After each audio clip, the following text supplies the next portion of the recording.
un peu me présenter. Moi, c'est Yana encore. Je suis créateur de contenu sur diverses applications et je suis également publisher sur l'application Brut Live. Et il y a mon chroniqueur Jules Gourle-Simon qui va se présenter. Et vous également, Florence Portelli. Bon, je vous laisse la parole. Bah oui, je me présente comment? Je suis Florence Portelli, j'ai 43 ans, je suis maire de Taverny dans le Val d'Oise, vice-présidente de la région Île-de-France en charge de la culture, ce qui pour moi est un sujet qui compte beaucoup.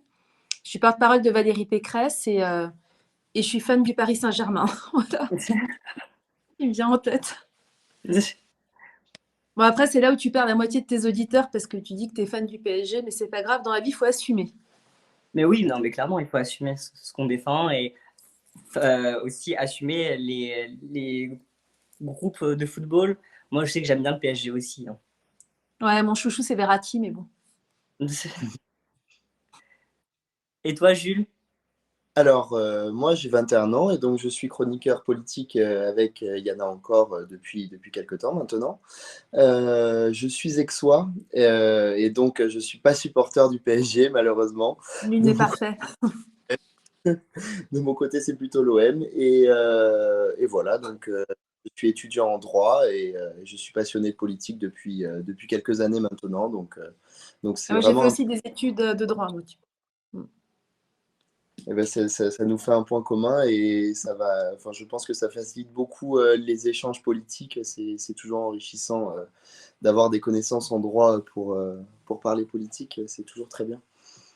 Bah, je vais vous dire, quand Oui. je suis devenue mère, j'avais 36 ans et on fait pas d'études pour être mère.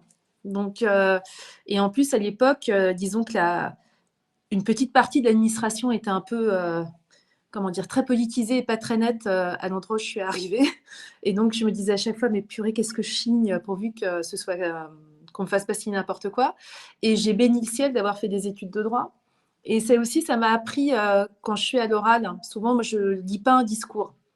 Dans ma tête, en fait, tout de suite, je le structure. Et le droit, ça m'a appris à raisonner et à structurer.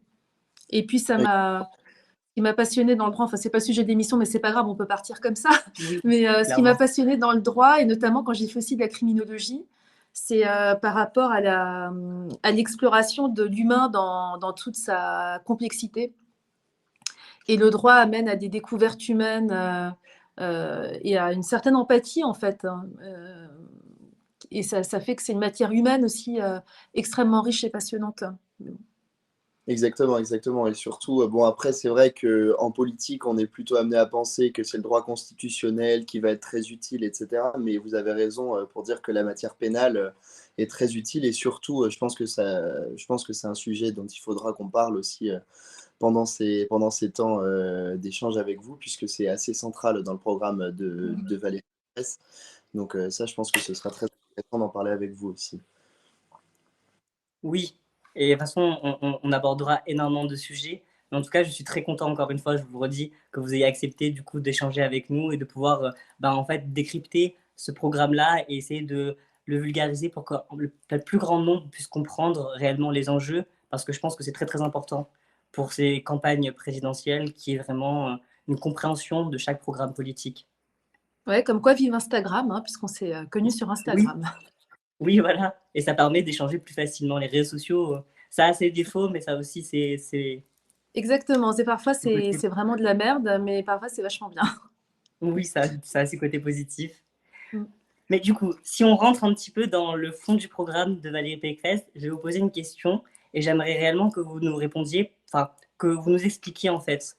Dans son programme, Valérie Pécresse nous parle des valeurs républicaines. Elle entend quoi par valeurs républicaines?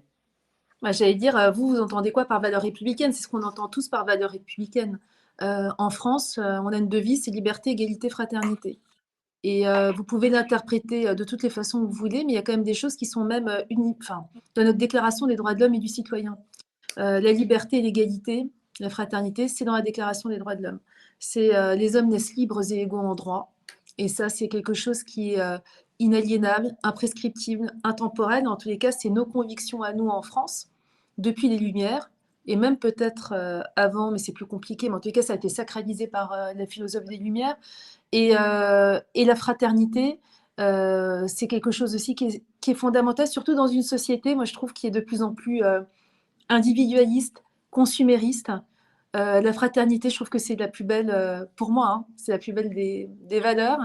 Et alors, d'aucuns, et elle aussi, rajoutent parfois la laïcité. Mais la laïcité, pour moi, en fait, elle fait partie de la liberté. C'est la liberté de croire, mais la liberté, comme toutes les libertés, ça s'arrête là où la liberté d'autrui peut commencer et venir en confrontation. Donc, il faut un socle commun. Et c'est ces valeurs-là qu'il faut faire respecter. Et quand vous êtes dans une république individualiste où les comportements individuels priment sur le collectif, eh bien, finalement, ces valeurs-là se retrouvent bafouées. Parce qu'il y en a forcément une qui vient à l'encontre de l'autre. Donc ça, c'est des choses d'ailleurs qu'on étudie même en droit. Et parfois, on se dit, ah, c'est dur comme discours parce que moi, ma liberté individuelle, elle m'invite à avoir tel ou tel comportement. Oui, d'accord, mais il faut quand même que cette liberté individuelle, elle corresponde à un cadre plus large, qui ne veuille pas heurter une liberté fondamentale pour quelqu'un d'autre. Donc c'est ça ce qui sous-tend un programme présidentiel. Alors ça, c'est les grands principes philosophiques. Alors après, vous allez me dire, comment qu'on décline, ma brave dame? Alors, comment qu'on décline, c'est que la liberté, l'égalité et la fraternité, c'est possible finalement quand vous avez votre chance. Quand vous avez la chance de pouvoir vous révéler, de vous sentir digne, de vous sentir dans la société dans laquelle vous vivez. Parce qu'avant de parler des devoirs que vous avez dans la société, il faut aussi que vous ayez l'impression d'avoir des droits. Et pour avoir des droits, il faut avoir un droit réel à l'éducation. Alors vous allez me dire, la France, c'est super, tout le monde peut avoir accès à l'éducation. Moi, je vous dirais que tout le monde a accès à l'éducation, mais pas forcément à une bonne éducation. Il y a des plafonds de verre, il y a des plafonds sociaux, il y a des gens qui, selon l'endroit où ils vont aller à l'école, ou selon la capacité qu'auront ou pas leurs parents à les aider à la maison, eh bien, ils ne vont pas s'en sortir. Donc, il n'y a pas forcément une égalité des chances à l'école. C'est un vœu pieux, c'est un baratin de dire que ça existe.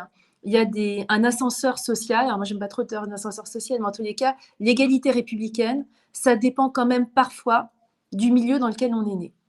Et ça, c'est pas normal. Et finalement, c'est un frein aussi à la liberté et à l'égalité. C'est facile de dire, attends, tout le monde peut aller à l'école, tout le monde peut apprendre. Ouais, n'empêche qu'il y a des gens, ils ont plus de poids sur le dos en naissant dans certains endroits, dans certains milieux, dans certaines difficultés. C'est pas une question simplement de milieu social, ça peut être lié à des difficultés de la vie. Et il faut donner sa chance à tout le monde.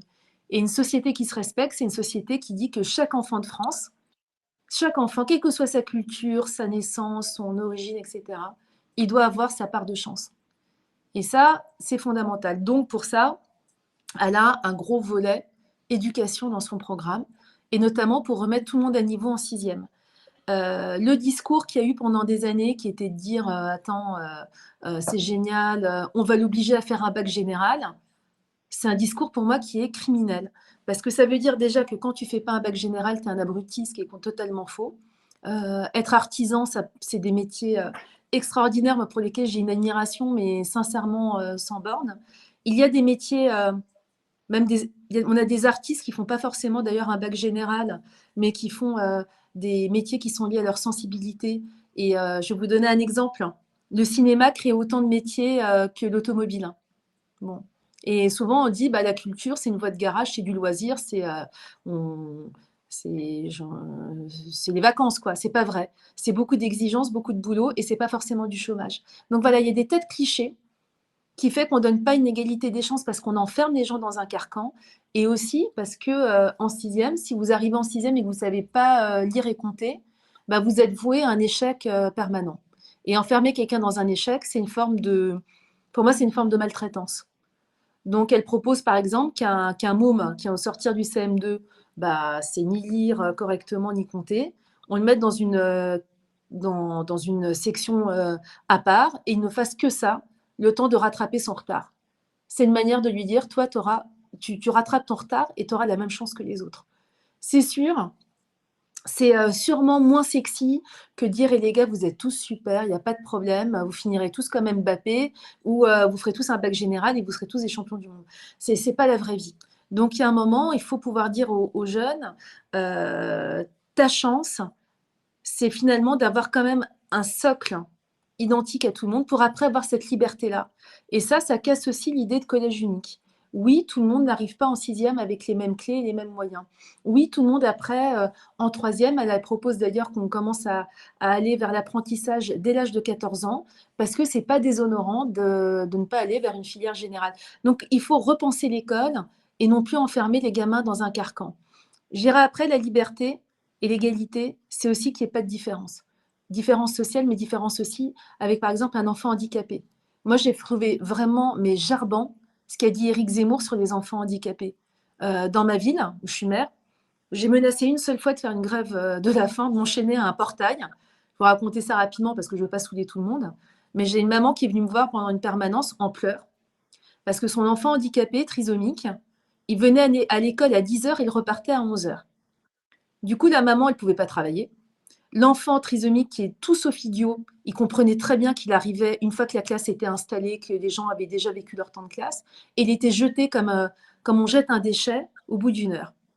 J'ai l'inspecteur d'académie de ma circonscription que si ça continuait comme ça, je m'enchaînais à la grille et je ne bougeais plus. Parce que c'est de l'eugénie, c'est dégueulasse, c'est horrible. Donc voilà, il faut qu'aujourd'hui, qu'on soit handicapé par la société ou par un problème biologique, on ait le même droit à la dignité et à l'égalité des chances. Donc voilà, sur l'égalité, la liberté, ça commence quand on est enfant. Ça commence par la protection de l'enfant et son égalité des chances. Et après, eh bien, sur les valeurs républicaines, c'est en France, ben, on respecte un corpus de règles. Et si on n'est pas content, ben, on va voir ailleurs. Je vois ce que vous voulez dire. Mm. Excusez. Donc là, moi, ce que j'ai noté avant tout, c'était le lien que vous avez fait, que j'ai trouvé super intéressant au début entre la laïcité et la liberté individuelle, où effectivement, moi, c'est des valeurs que je défends également, et donc je considère que c'est particulièrement intéressant de faire ce lien-là. Et à ce titre-là, dans le programme de Valérie Pécresse, on avait relevé, par exemple, votre proposition d'interdire le port du voile quand il est forcé, ce qui, à mon avis, illustre plutôt bien comment dire, cette relation assez étroite entre ce qu'on peut avoir en liberté et ce qu'on peut avoir en laïcité. Est-ce que vous pouvez nous expliquer un peu le positionnement de Valérie Pécresse sur ce pan de son programme, sur le volet notamment donc, du port du voile forcé, mais également j'avais vu des choses par rapport aux accompagnatrices scolaires. C'est des sujets Mm. bon, qui sont un peu surannés dans le débat public français depuis quelques années, et qui valent toujours le coup parce que finalement ils sont quand même assez structurants sur ces thématiques-là. Et donc j'aimerais bien savoir ce que Valérie Pécresse et donc à travers vous en pense. Alors, avant, un préalable hein, quand même. On ne peut pas parler que de ça. Parce qu'il y a un moment, nos compatriotes de confession musulmane, ils ont droit aussi à ce qu'on leur foute la paix. Donc, moi, je n'ai pas un propos anti-musulman. J'ai des amis et des amies ES musulmanes qui sont totalement émancipées, qui sont des fiertés pour la République. Et j'aime pas les discours qui stigmatisent une religion parce qu'il y a des pratiques plus rigoristes par certains. C'est quand même un préalable à faire parce que je trouve qu'on a tendance à trop parler des musulmans en général et parfois en les montrant du doigt et ça devient insupportable. Et je vais vous dire un truc, pardon, hein, je fais des écarts, mais ça me permet enfin, comme je ne suis pas sur un plateau télé avec trois opposants qui se mettent à me hurler dessus en sortant des anathèmes, hein, j'en profite. Mais vous voyez, j'ai une amie musulmane qui s'appelle Rabia et française. Ses enfants sont des exemples de réussite sociale. Elle, c'est un exemple de réussite et de liberté et d'émancipation. Elle est musulmane. Et dans une rue de Taverny, toute la famille, en fait, ils ont toutes les maisons le long de la rue sur le côté droit. En fait, ils ont une maison commune qui a servi pour accueillir le père et la mère de Rabia quand ils étaient en fin de vie et ils n'ont jamais fichu les pieds dans un EHPAD. Les sœurs se sont relayées à tour de rôle, ont dormi les week-ends. Le reste de la semaine, il y avait une infirmière qui était, enfin une dame qui était avec les parents. Et c'est des gens qui sont morts dans leur lit, entourés de leur famille, dans la dignité. Bah ça, c'est très méditerranéen. Moi, je suis d'origine italienne. Et franchement, dans toutes les cultures, il y a des choses très, très chouettes dont on devrait s'inspirer. Donc, moi, je n'ai pas de haine ou de discours contre les gens qui ont des traditions que je trouve extrêmement belles et dont on devrait s'inspirer. Pardon pour ce préalable, mais ce qui devient de plus en plus compliqué, c'est quand on parle d'un vrai problème, qui est le problème de la soumission de la femme. Aujourd'hui, on a tendance à faire un amalgame avec tous les musulmans, tous les gens d'origine maghrébine, alors qu'ils ont aussi une culture que je trouve conviviale, bienveillante et généreuse. Donc je voulais quand même vous le dire en Vous avez préalable, raison, parce que je trouve qu'on n'entend pas assez dans le discours politique. vous avez raison de faire Ah, à l'heure où vos opposants ont tendance à vous assimiler à des personnes qui, pour le coup, font ce rapprochement de manière assez évidente et font des amalgames qui sont insupportables pour les républicains et pour ceux qui défendent la vraie liberté en général. Donc, et alors, après, pour répondre à votre question sur le voile, bon, encore une fois, là, on parle de voile, on ne parle pas de foulard. Les mamans qui ont des. Enfin, j'ai des mamans parce que souvent, c'est des mamans qui ont des foulards colorés autour des cheveux. C'est des traditions culturelles, ça ne me choque pas. Le voile, c'est autre chose. Le voile, c'est vrai que c'est un instrument de soumission de la femme que je ne partage absolument pas. C'est pas mon modèle français.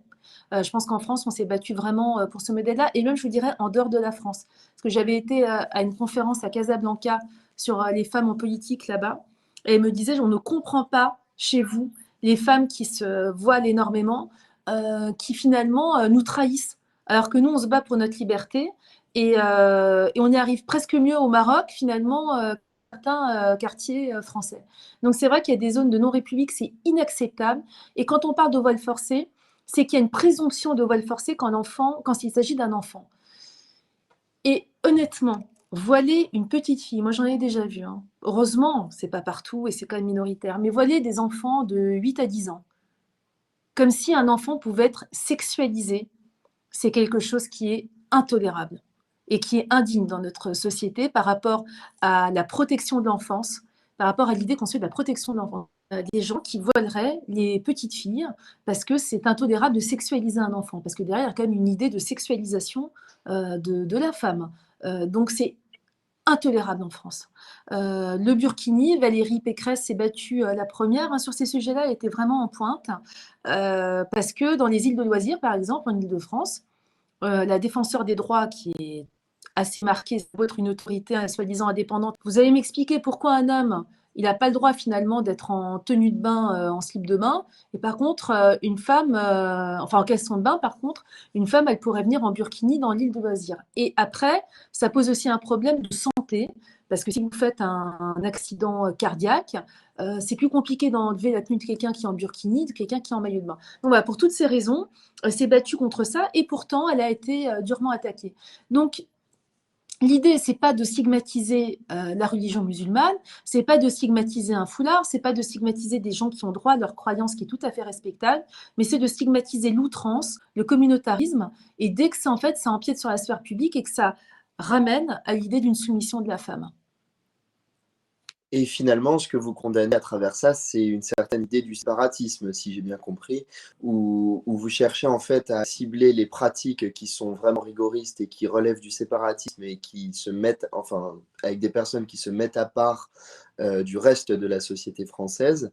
Et à partir de là, moi, je vais rebondir sur quelque chose que vous avez mentionné par rapport aux petites filles qui sont forcées à se voiler parfois dans certains, comment dire, dans certaines familles, etc.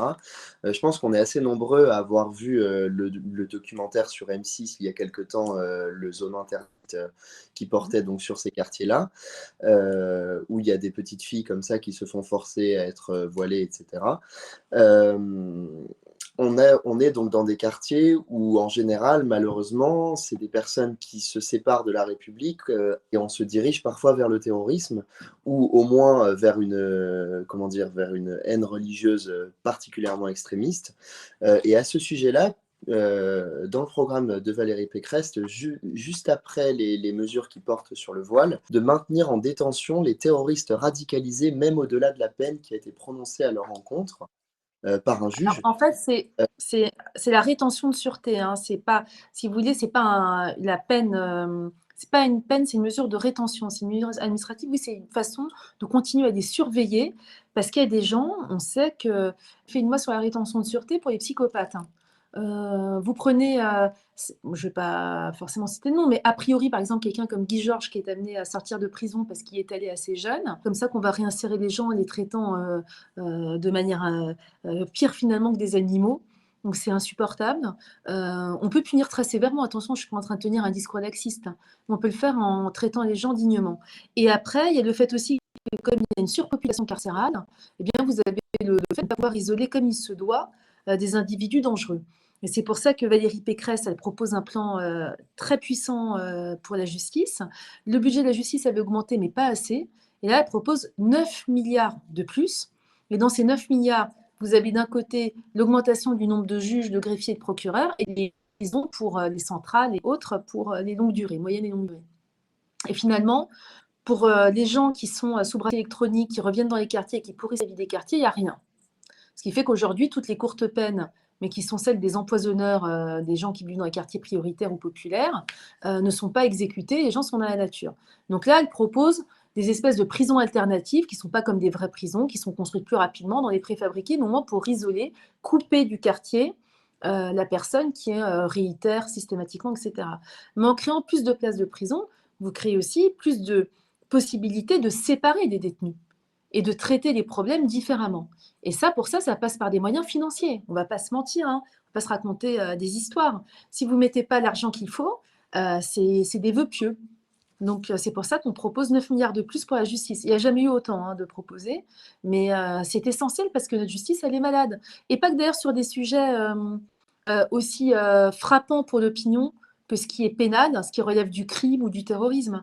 Quand, par exemple, des gens divorcent, c'est quand même pas normal que parfois vous mettiez plusieurs années à divorcer. Vous mettez pas plusieurs années à divorcer parce que la procédure est trop lourde.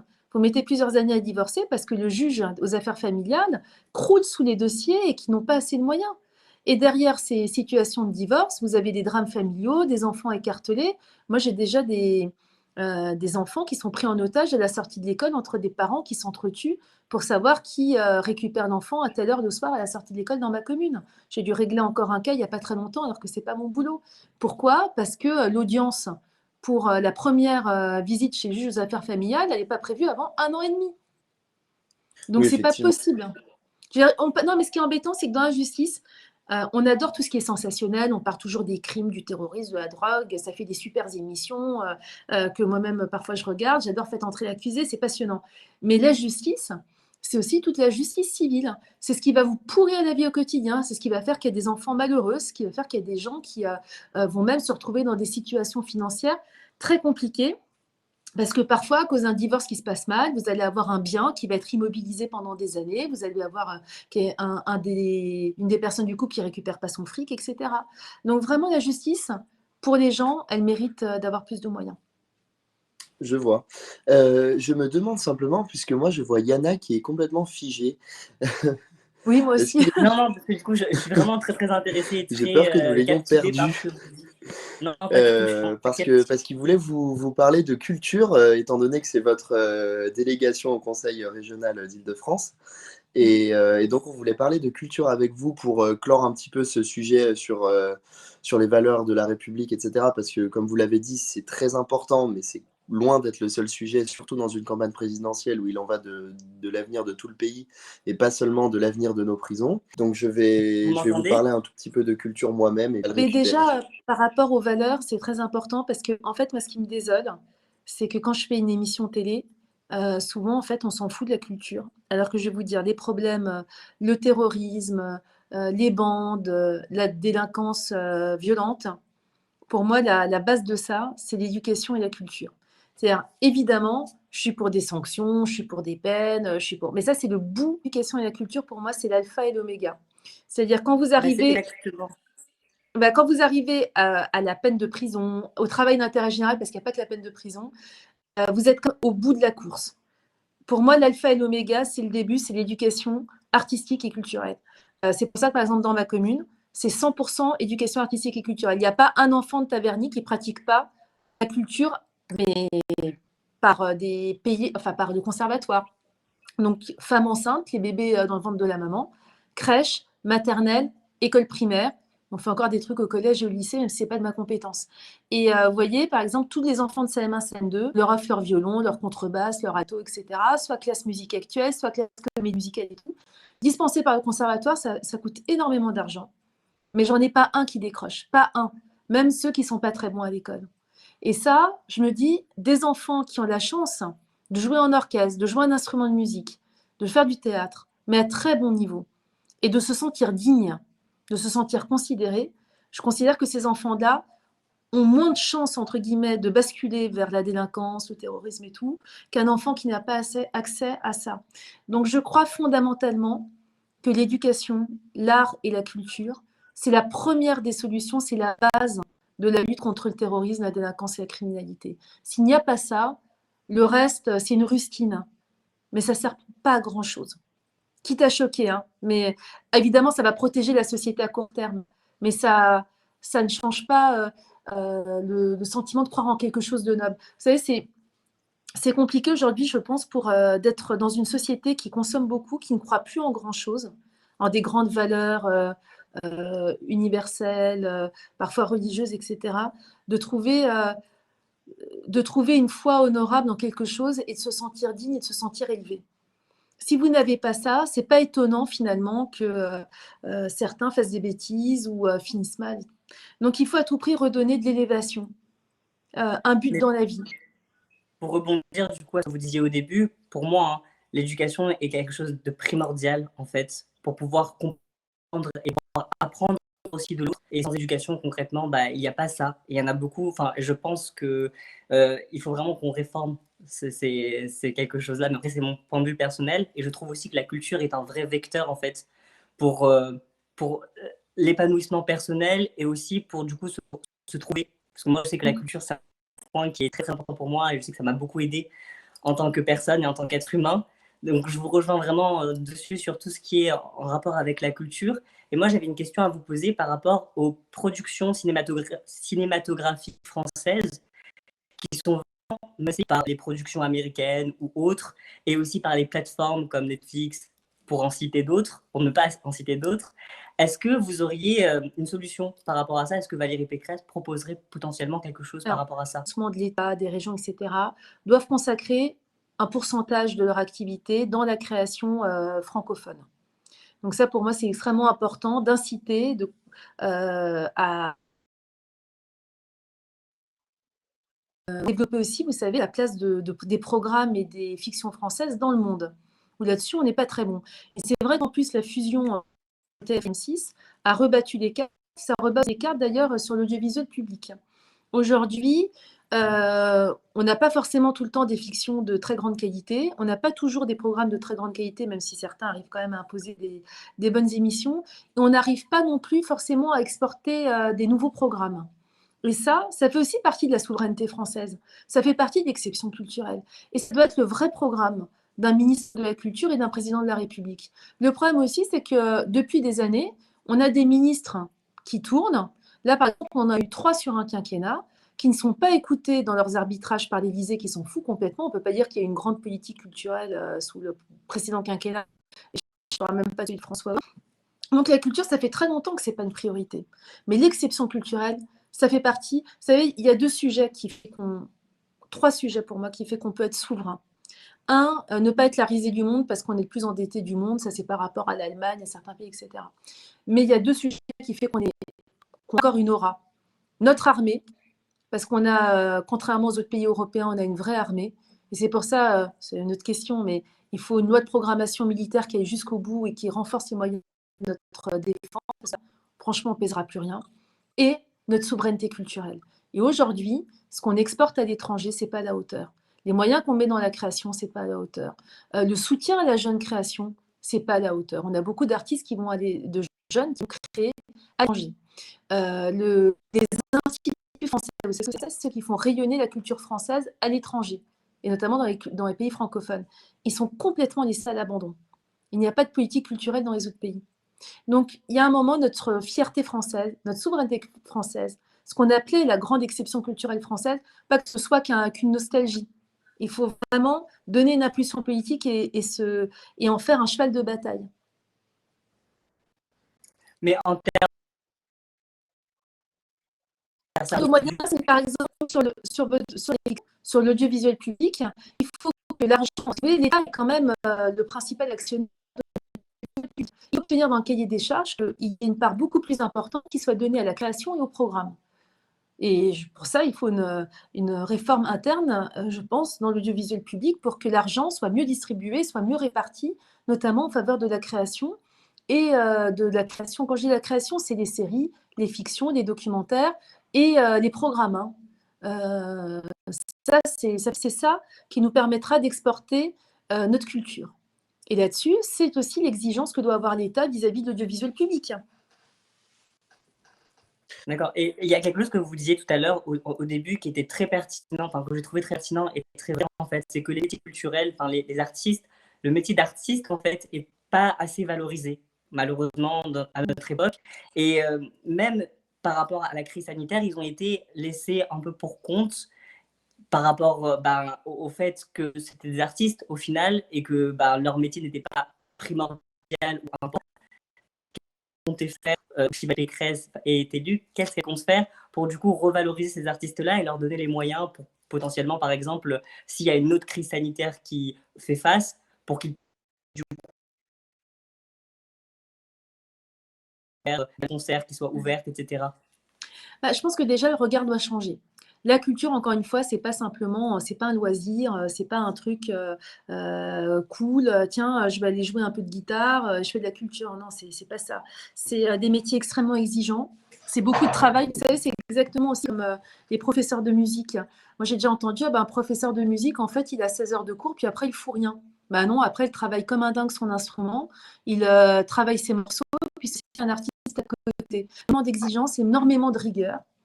Et en même temps, il faut développer tous les métiers.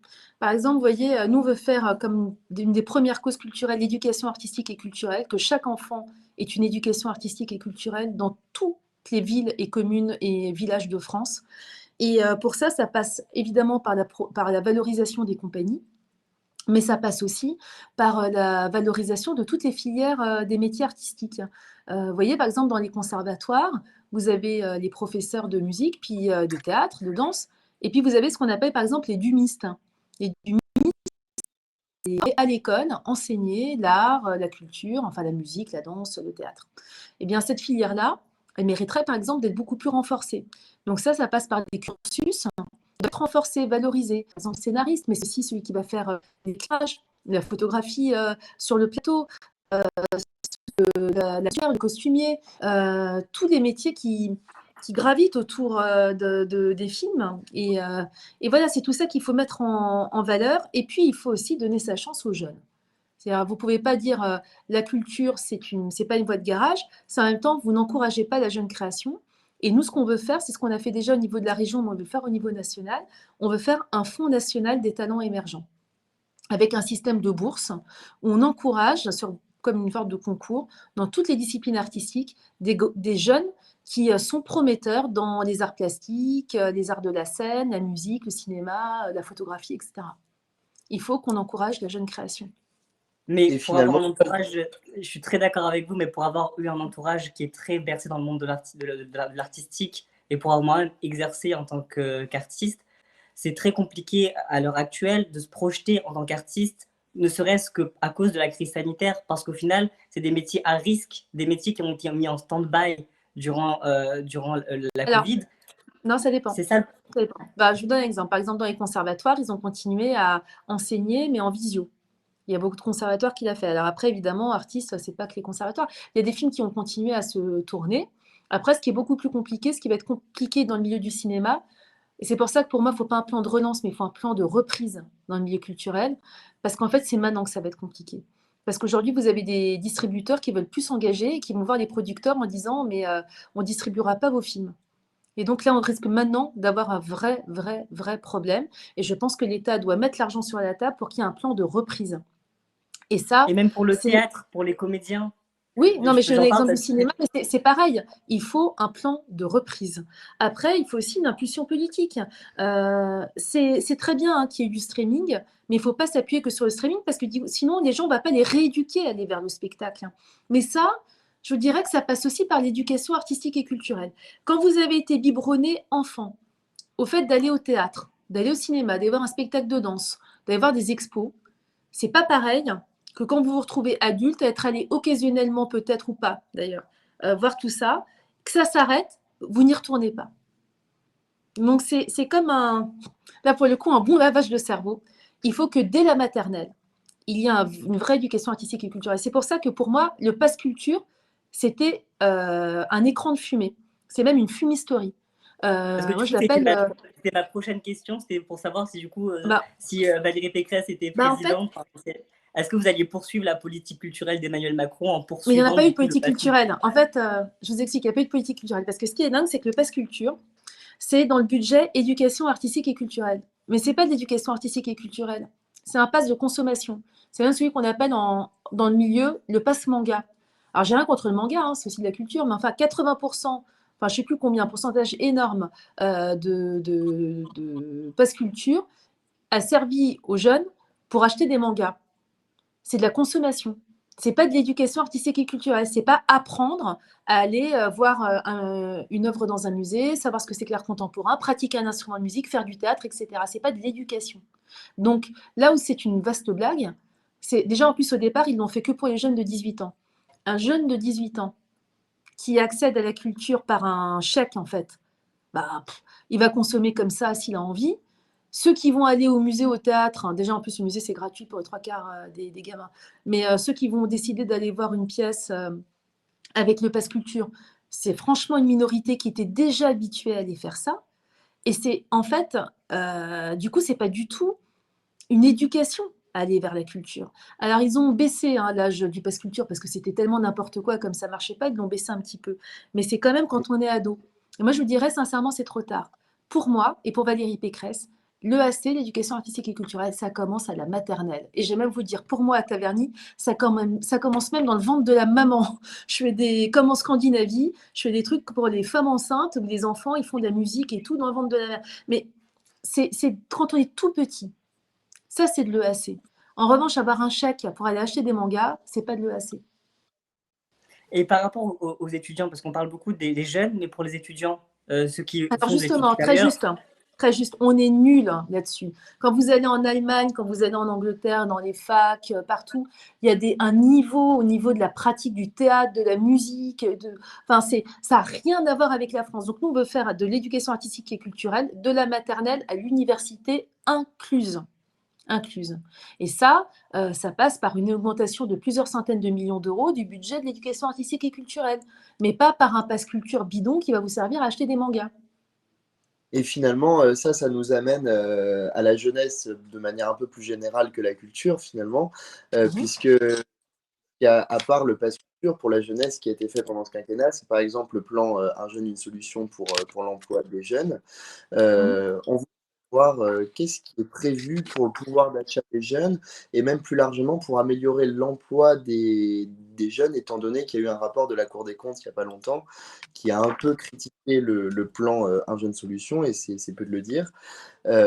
Donc, on aimerait bien savoir ce que vous en pensez, ce que vous envisagez pour les jeunes pendant l'éventuel quinquennat de Valérie Pécresse.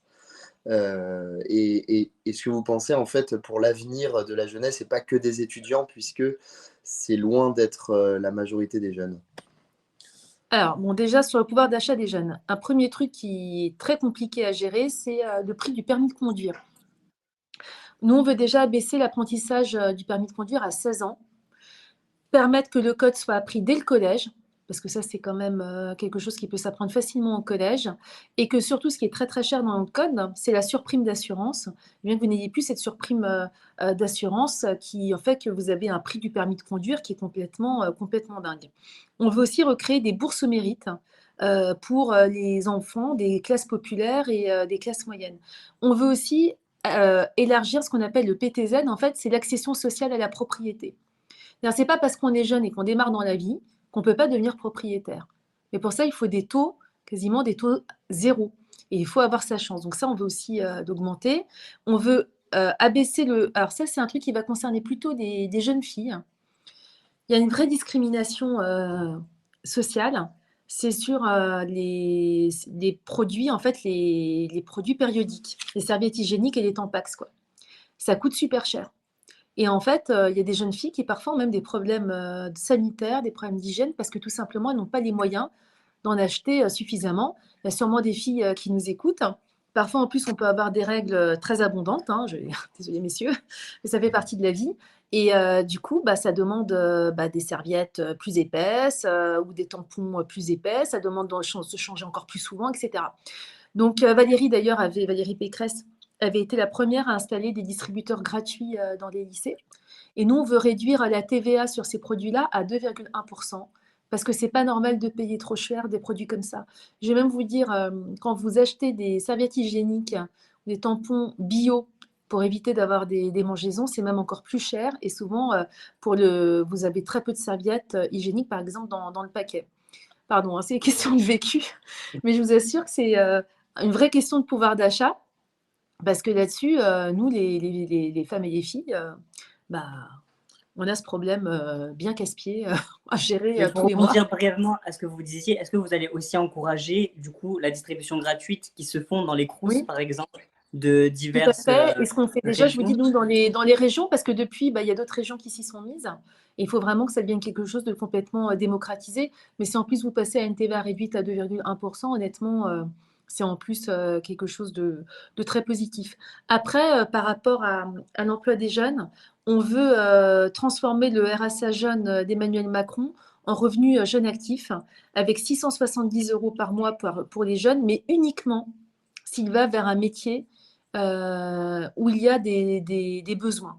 C'est-à-dire, le problème du revenu Macron, c'est qu'il suffit d'aller faire des formations, que vous pouvez en plus aller vers des métiers qui sont des voies de garage, où il y a du chômage, etc. Vous allez quand même le toucher, ça ne marche pas. Nous, on veut que pour que cet argent soit touché, 675 euros, il faut que le jeune, il aille vraiment se former dans des métiers sous tension. Et du coup, tout le monde est gagnant. C'est-à-dire à la fois l'entreprise qui va former le jeune, et puis en même temps le jeune, parce qu'on est sûr qu'il va être formé dans un système où plus tard, il sera pas au chômage. On veut aussi créer une banque nationale des jeunes pour financer les études pour tous, ainsi que tous les projets professionnels et entrepreneuriaux avec un remboursement différé.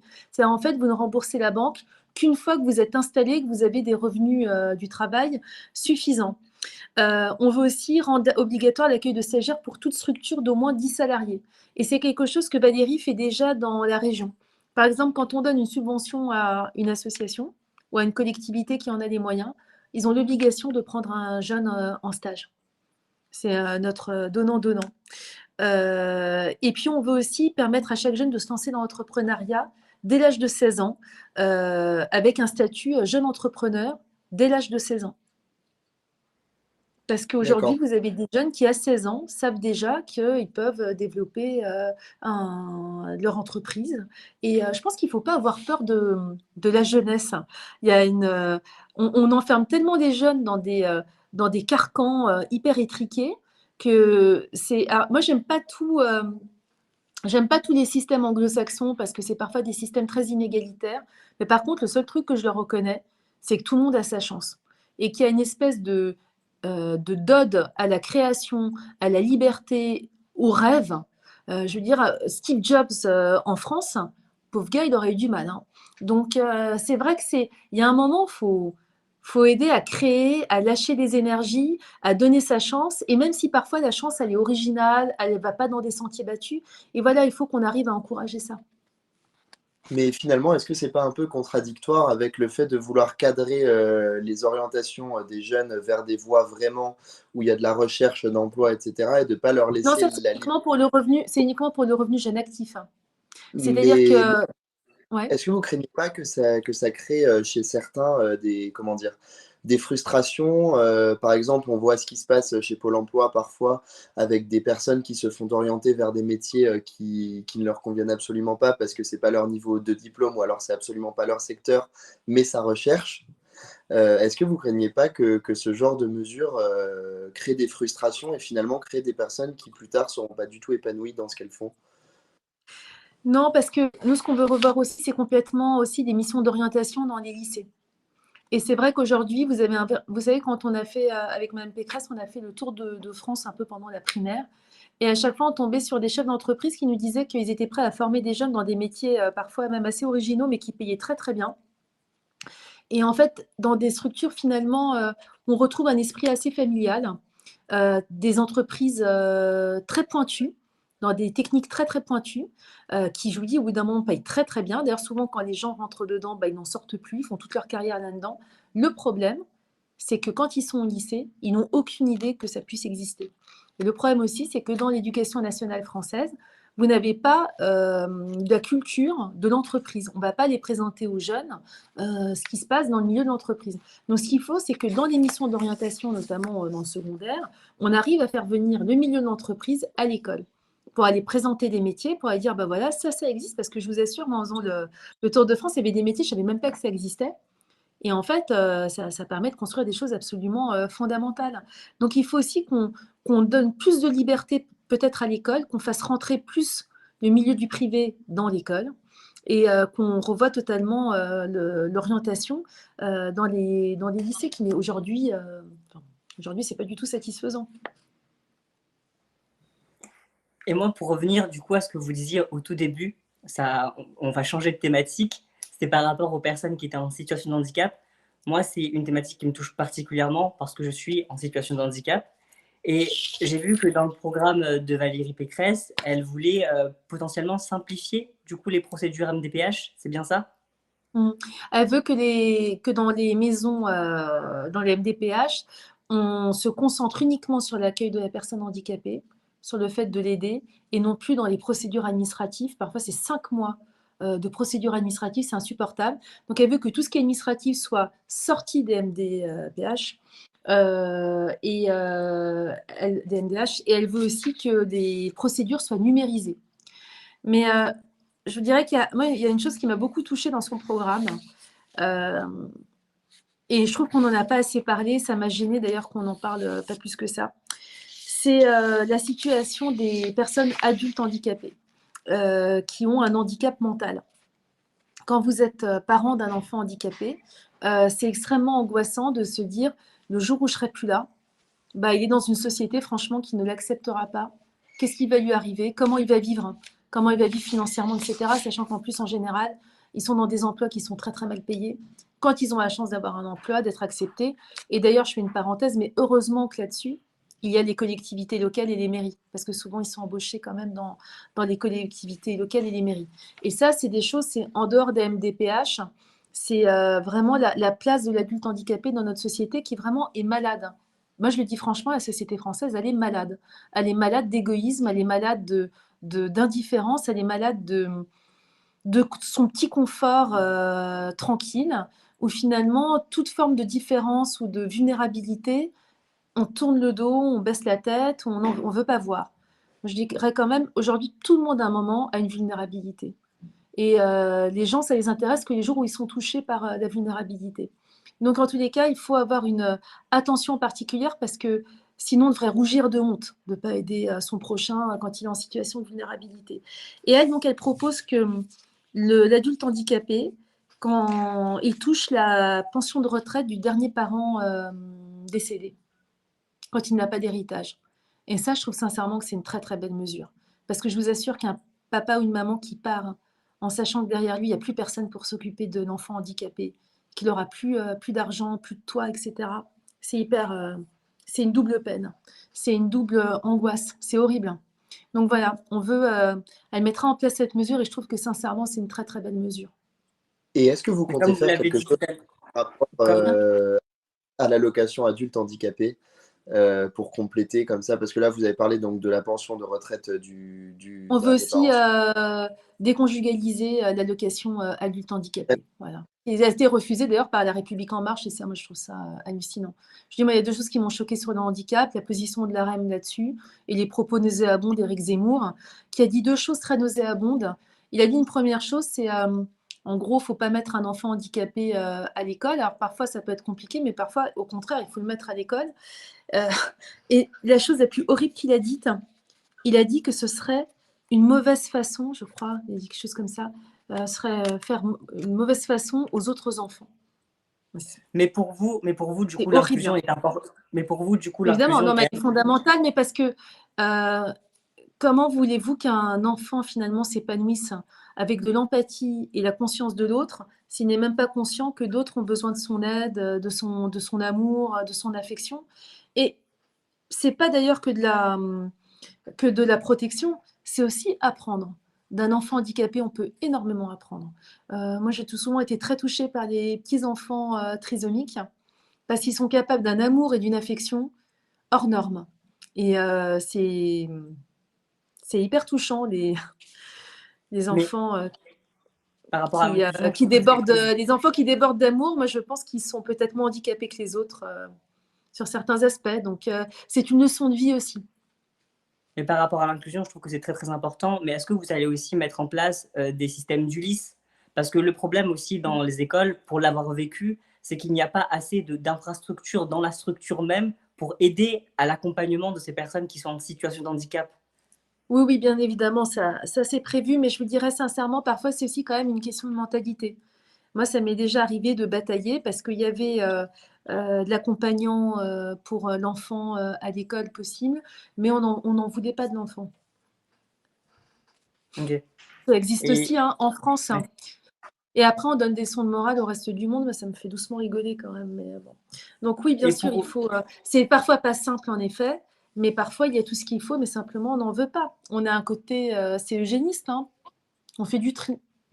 de toute façon, pour moi, Oui, l'inclusion, c'est quelque chose de très très important. Et j'aimerais juste Et d'ailleurs, rebondir vite. excusez-moi, l'hypocrisie aussi, c'est que dans les politiques publiques, souvent l'effort est fait sur, par exemple, nous dans les villes, on a l'obligation, et c'est très bien, hein, d'adapter nos bâtiments publics, la voirie, euh, aux personnes qui sont en situation de handicap physique. Donc les personnes qui vont avoir du mal en fauteuil, etc. Et franchement, tant mieux, hein, je suis pas en train. Mais du coup, on ferme les yeux sur tout ce qui est handicap mental, handicap psychique. Et là-dessus, il n'y a pas de. Ça mérite vraiment une vraie prise de conscience. C'est Mais aussi, par exemple, coupe aussi par rapport aux handicaps invisibles, parce que ça aussi, on n'en parle pas beaucoup. Il y a des personnes qui sont en situation de handicap, mais ça ne se voit pas, et du coup, la société les banalise. Voilà, je fais une petite parenthèse, mais ça mais vous aussi, je pense savez, que. c'est pour ça que la culture, c'est fondamental. Parce que quand on apprend à vivre ensemble, même dans un orchestre, tout le monde est à égalité. Et on apprend surtout, et chacun se sent digne. Et une société moderne, pour moi, qui se respecte mais humaine, c'est une société qui respecte la dignité de chacun. Et on ne peut plus continuer comme ça à stigmatiser les uns et les autres, à manquer d'empathie. Le gros problème parfois de notre société, c'est un problème de regard. Et il faut qu'on arrive à changer notre regard. Et alors je sais que c'est pas, on fait peut-être pas un programme présidentiel sur le mot regard, mais je pense sincèrement que quand même c'est important et que notre monde, sans être bisounours, manque quand même cruellement parfois de bienveillance et d'empathie. oui, Et et pour juste puis clôturer sur cette thématique-là, j'aimerais savoir, est-ce que vous comptez également simplifier les démarches administratives pour les autres démarches, par exemple l'impôt et autres, parce que c'est bien de le simplifier pour la MDPH, mais pour les autres démarches administratives, est-ce qu'il y a quelque chose qui serait mis en place? En France, de toute façon, on veut tout simplifier avec Valérie Pécresse. Hein. La France est la championne des normes, des impôts, des taxes et de la bureaucratie. Et parfois, je ne sais pas si vous connaissez les 12 travaux d'Astérix. Mais à un moment, il essaye le travail le plus dur, c'est un peu comme les 12 travaux d'Hercule, mais ce qui est le plus dur, c'est quand il se retrouve face à l'administration et qu'il doit trouver le bon guichet. Il devient complètement fou parce qu'il essaie de trouver le bon guichet. À chaque fois, on le renvoie d'un guichet à l'autre. Mais on a tous vécu ça dans notre vie. Des situations complètement dingues. L'absurdité bureaucratique, la folie bureaucratique. Donc, on veut débureaucratiser au maximum. Non pas que ce soit l'anarchie, hein, mais parfois, il y a des trucs, même moi, en tant que maire de commune, je vais parfois passer des trucs en urbanisme. Je vous donne un exemple même de vécu. Un abri de jardin, un pauvre abri de jardin, en prolongement d'une maison, dans la même couleur que le crépi de la maison. Juste un petit abri de jardin. Si vous êtes dans une zone classée ABF, vous devez vous taper l'autorisation de l'ABF qui des fois peut prendre 2 mois. Vous devez avoir, parfois on vous préconise même une étude des sols pour voir comment vous faites les évacuations, etc. Enfin, vous vous retrouvez dans une usine à gaz complètement dingue avec plusieurs guichets d'autorisation pour un abri de jardin. Bon. Bah, la France, c'est ça. C'est la maison qui rend fou, quoi. Donc, il faut en effet qu'on arrive à simplifier. Et d'ailleurs, c'est comme ça qu'on compte faire des économies, parce que parfois, on entend, ah bah, la droite, ils sont vilains, ils veulent supprimer des emplois de fonctionnaires. Moi, je crois profondément à la fonction publique. Il y a des endroits, il faut même plus de fonctionnaires. Mais il y a des endroits où on a créé des emplois publics uniquement parce qu'on faisait des têtes doublons comme ça administratifs pour emmerder les gens. D'ailleurs, moi, contrairement à Emmanuel Macron, j'ai pas envie d'emmerder des gens. J'ai envie de les désemmerder. Je sais pas comment vous dire ça. Donc, il faut pour ça débureaucratiser. On peut pas continuer à faire des tas de structures qui rendent complètement dingo. Je vois ce que vous voulez dire. Et puis, d'ailleurs, en continuant à parler comme ça de l'avenir et de la France, qui est une maison qui rend fou, la France, c'est aussi la maison du nucléaire. Et donc ça, sur l'énergie, c'est aussi très important parce que Mm. j'ai l'impression que ces derniers temps, on a un changement de paradigme sur ces sujets-là, où on Oui. a le Aux nucléaire. élections, c'est bizarre, il y a des nouveaux convertis. C'est comme en religion. Voilà, je pense qu'on peut, oui, effectivement, même notamment, bah, je pense par exemple à Fabien Roussel qui défend ça très Moi, je pensais fermement. à Macron, hein. Oui, oui, oui, oui, je voyais que vous pensiez à Macron, mais on peut aussi penser à la gauche qui a tendance aussi à changer de point de vue sur ces thématiques-là. Et j'aimerais bien savoir quel regard votre parti porte sur les énergies renouvelables et sur le nucléaire et sur la vision que vous avez du mix énergétique qui pourrait Alors, donner à la mon France parti, enfin, la un droite, meilleur. elle a quand même une tradition depuis De Gaulle, mais qui est quand même de la promotion du nucléaire, et notamment parce que ça fait partie de notre indépendance et de notre souveraineté. Quelque chose qu'on exporte, c'est quelque chose qui nous rend incontournable aussi mondialement, et c'est quelque chose aussi que si on le développait plus, eh ben, on serait quand même beaucoup plus indépendant aussi sur la hausse des prix de l'énergie. Genre là, on parle de pouvoir d'achat. Le nucléaire est une excellente réponse à ça. Le problème, c'est qu'on a pris des années de retard. Après, il y a aussi un autre objectif, c'est la neutralité carbone. D'ici 2050, nous, on veut atteindre la neutralité carbone d'ici 2050. Donc, ça passe par deux choses. Un, renforcer le nucléaire, qui a été complètement sacrifié ces dernières années. Donc, faire des EPR qui étaient prévus, cesser le plan de fermeture des 12 nucléaires qui avait été aussi envisagé par Emmanuel Macron. Et donc, nous, on a prévu de lancer 6 EPR. Donc ça, c'est sur le nucléaire. Sur les énergies renouvelables, elles doivent venir évidemment en complément. On peut pas uniquement faire reposer une politique énergétique que sur le nucléaire. Donc, sur tout ce qui est biogaz, solaire, il faut évidemment qu'on développe ça. Sur les éoliennes, on n'est pas anti-éolienne, on est anti-éolienne quand ça vient heurter les populations. Vous savez, on ne peut pas faire adhérer des gens à une politique ou à un progrès s'ils sont tous contre. C'est débile, ça n'aide pas à faire avancer les projets, en général ça les freine. Et puis parfois ils ont raison. Je veux dire, quand vous mettez un champ d'éoliennes devant le Mont-Saint-Michel, où là ils avaient prévu aussi d'en faire, alors heureusement ils n'ont même pas été capables de faire le reste, donc c'est pas prêt d'arriver, mais ils voulaient en mettre dans la mer en face de Barfleur, tout en demandant le classement au patrimoine mondial de l'UNESCO de Barfleur. Enfin bon, il y a un moment, c'est juste pas possible. Mais on n'est pas anti-éolien. En fait, toutes les énergies renouvelables doivent être évidemment massivement développées. Et moi, ce que je dis souvent, euh, je vais m'adresser aux électeurs de gauche et je vais m'adresser aux électeurs d'extrême droite. Les électeurs de gauche, souvent, ils vous disent la dette budgétaire, c'est pas le problème, on s'en fout, la décroissance, etc. Ces électeurs-là, ils sont quand même conscients de la dette écologique. Moi, je dirais que toutes les dettes, elles sont néfastes pour nos enfants. On ne peut pas laisser nos gosses avec la dette des parents. C'est juste dégueulasse, en fait. C'est en fait, vous surendettez, puis vous laissez ça à vos mômes en disant, moi, c'est pas grave, j'aurai ma retraite, tu me paieras en plus ma fin de vie, et en plus, tu te tapes ma dette. Ben, la dette écologique, c'est pareil. Toutes les dettes, elles sont à bannir parce que c'est une question de lutte contre notre égoïsme intrinsèque. On ne peut pas être une génération de parents aussi égocentrique. Et pour les gens d'extrême droite qui ne comprennent pas parfois l'urgence climatique, ce que je trouve complètement aberrant, moi je leur dirais alors en allant dans leurs obsessions, ce qu'on a connu là en vague migratoire, à côté de ce qu'on connaîtra en vague migratoire à cause du réchauffement climatique, c'est peanuts.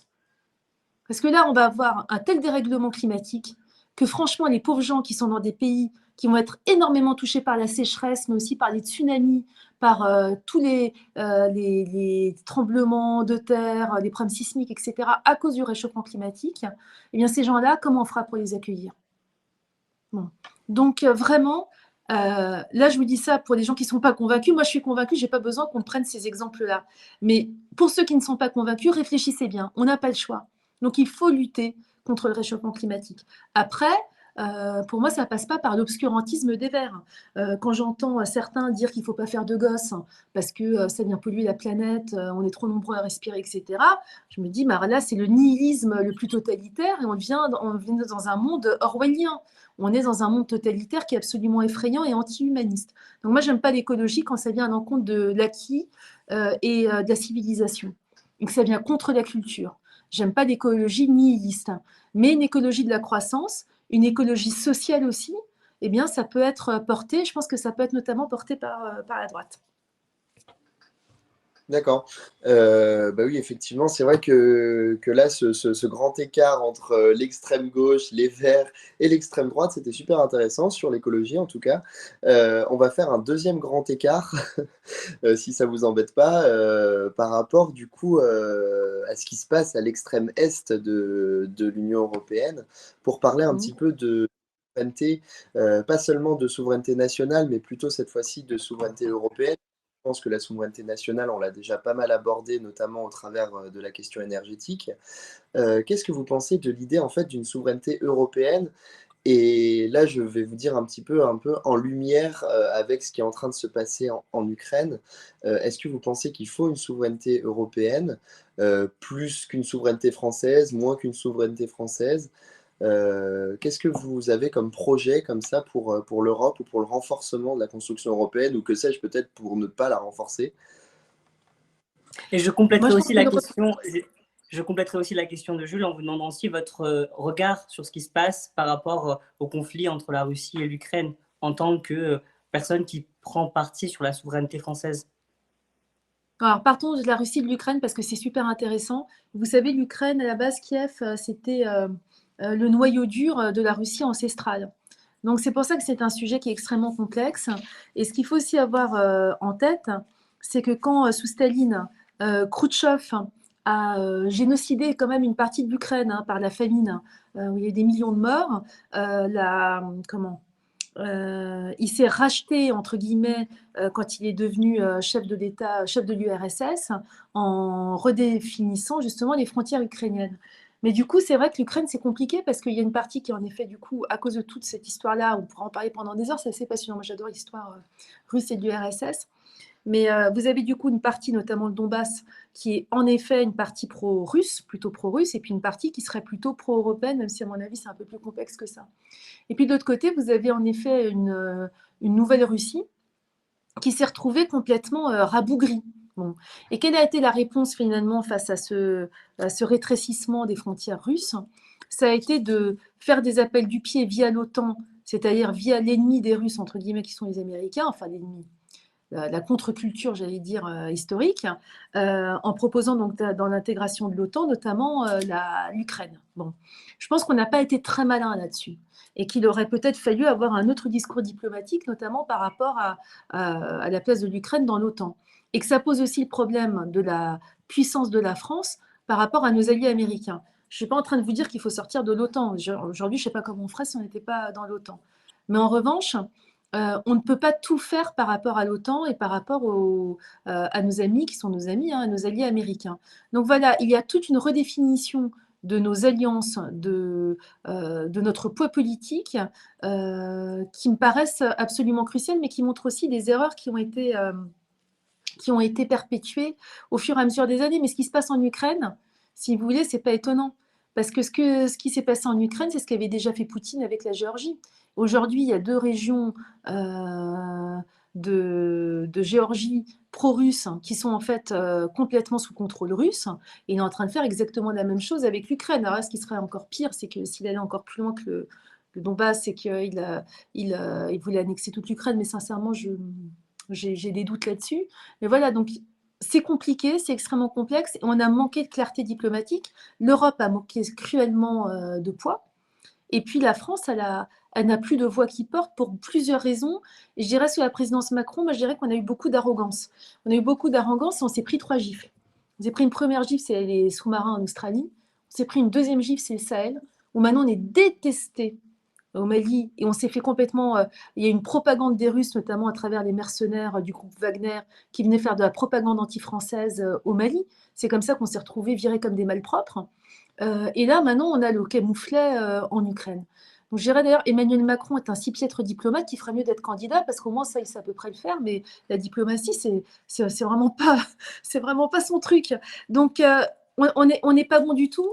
Et ce qu'il nous reste pour moi, pour essayer de peser et de ne pas être trop ridicule, c'est notre armée. Et aujourd'hui, au niveau européen, les seuls à avoir une vraie armée, c'est la France. Et c'est pour ça qu'il y a un sujet qui passionne absolument pas les masses, mais qui est pourtant fondamental, c'est la loi de programmation militaire. Je ne sais pas si vous avez entendu parler de cette loi, mais c'est une loi qui dit qu'en gros, de 2019 à 2025, on va augmenter le budget de l'armée pour arriver à 50 milliards d'euros et que ça corresponde à peu près à 2% du PIB.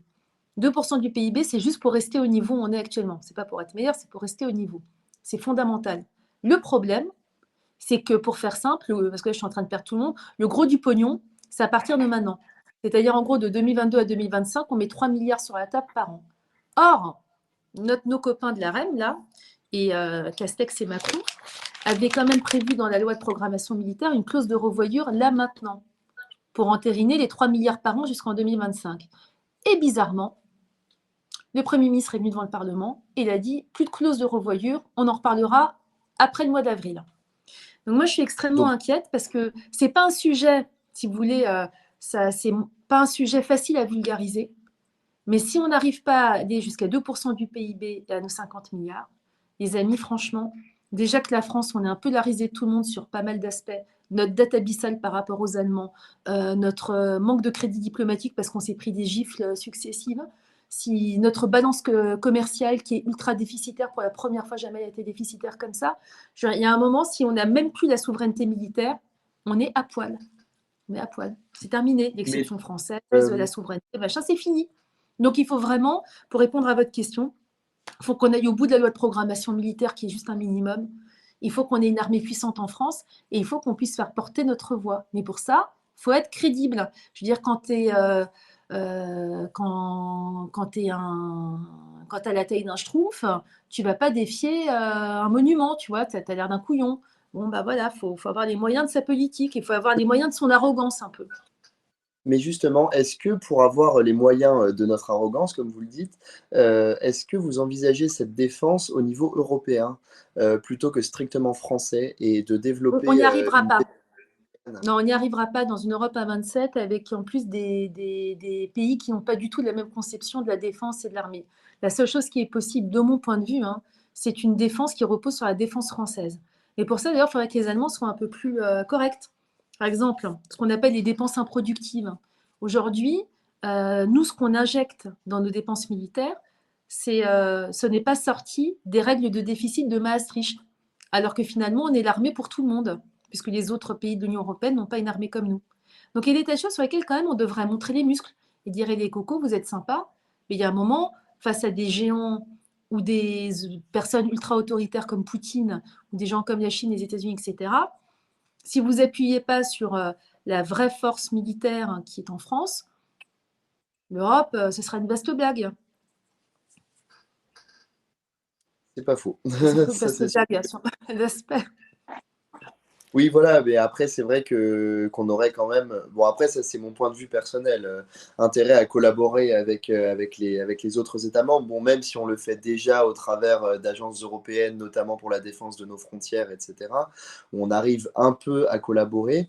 Mais donc, là, ce qu'on va retenir vraiment, c'est que vous proposez d'insister sur le côté souveraineté française, souveraineté militaire française, Oui, souveraineté parce que, énergétique. encore une fois, vous pouvez pas avoir la même politique de stratégie, enfin d'industrialisation aussi militaire avec des pays qui n'ont pas du tout cette politique-là, cette vision-là, pour des raisons tout à fait valables, qui s'expliquent par le poids des échecs passés, d'une militarisation qui les a traumatisés, etc. Ou avec d'autres pays qui sont beaucoup plus liés aux États-Unis, comme une partie de l'Est de l'Europe. C'est extrêmement compliqué. Il n'y a pas d'hégémonie possible. C'est un vœu pieux. Donc après, Et en revanche, il peut y avoir une politique de défense européenne, mais elle doit reposer sur celui qui est capable de la porter. Et en plus, c'est un des rares trucs où on peut être encore crédible. Alors, il faut en profiter. Il ne nous reste plus Yana, grand-chose. je Mais... crois que tu avais commencé Mais en tout cas, je voulais vraiment... Vous m'entendez? Oui. Du coup, je voulais vraiment vous remercier parce que vous avez permis de vraiment nous permettre de comprendre en fait tous les enjeux du programme de Valérie Pécresse et je suis très très content que vous ayez accepté de pouvoir échanger avec nous. Je pense que Jules aussi. Merci vraiment pour cet échange et ça m'a permis, moi, en tant que citoyen et en tant que votant, de pouvoir mieux comprendre et de pouvoir aussi me faire mon propre avis et de pas, voilà, de pas prendre en compte ce que les médias forcément disent et de pouvoir vraiment avoir une parole libérée comme la vôtre. Merci réellement. Bah, merci de m'avoir invité. Ça fait du bien d'avoir le temps de parler en longueur des sujets parce que c'est aussi très compliqué, des émissions de punchline un peu, où finalement, comment vous voulez résumer en 3 secondes la position sur l'armée française, par exemple? C'est super compliqué. Exactement, et c'est pour ça qu'on avait trouvé très intéressant de faire un format sans vrai débat, même si on essayait d'apporter de la contradiction, et cetera. Parce que finalement, ça vous permet, d'exposer clairement des positions politiques et de parler aux jeunes, puisque c'est le but, de cette application essentiellement. Et donc, je pense que c'est très intéressant d'avoir ces espaces de libre parole où c'est, à mon avis, aussi un peu moins de pression, pour vous, par rapport au plateau télé, et cetera, où il y a des C'est gens qui surtout sont plus clairement là. intéressant. Et donc c'est vrai que là, de parler pendant 1 heure et quart de sujets de fond, vous nous avez donné pas mal de petites anecdotes sur, même sur votre quotidien de maire, puisque ça c'est intéressant dans une campagne d'avoir des élus locaux, etc. C'est pas la chance Oui, de puis il tous les faut candidats. vraiment. Parfois, on entend la politique, la politique. Moi, vous savez, des fois, j'entends vous, les hommes politiques. Alors, des fois, je me retourne, je me dis, ah merde, on parle de moi. Mais parce qu'en fait, c'est très compliqué d'être mis dans une catégorie. Moi, je fais aussi de la musique, j'ai un conjoint musicien. Ma vie, c'est aussi avec mes potes. Enfin, c'est terrible. En France, on aime bien enfermer dans des catégories. Moi, j'ai envie de dire aux jeunes, bah, la politique, c'est un engagement génial, mais comme d'autres, il faut démystifier le machin. Moi, parfois, j'ai l'impression d'être le sketch de Florence Foresti avec la maman calme avec ma fille quand je suis hyper à la bourre et que je cours dans tous les sens en disant ah, je suis en retard et tout. Mais voilà, on est juste des humanoïdes normaux avec bah, nos défauts et nos qualités. Et bon, bah, on fait ce qu'on peut. Mais la politique, c'est sympa. C'est aussi le local, c'est aussi des collectifs, c'est des moments où on se marre bien, c'est des moments aussi où on souffre parce qu'on s'en prend plein dans la figure. Mais voilà, et puis c'est quand même un endroit où on peut rêver et on peut essayer à notre petit niveau, mais d'essayer d'améliorer la vie des gens et c'est un privilège énormissime. Donc il faut Non, s'engager. on terminera sur ces belles paroles, vraiment. Et en tout cas, merci encore. Et j'espère qu'on pourra vous recevoir pour parler d'autres choses si vous le désirez réellement. De la victoire du PSG en Coupe d'Europe, en espérant. Ben, pourquoi pas. Merci beaucoup. Vraiment, merci à vous deux. À bientôt. Bonne soirée. Au revoir. Au If you take it off of me, yeah, her love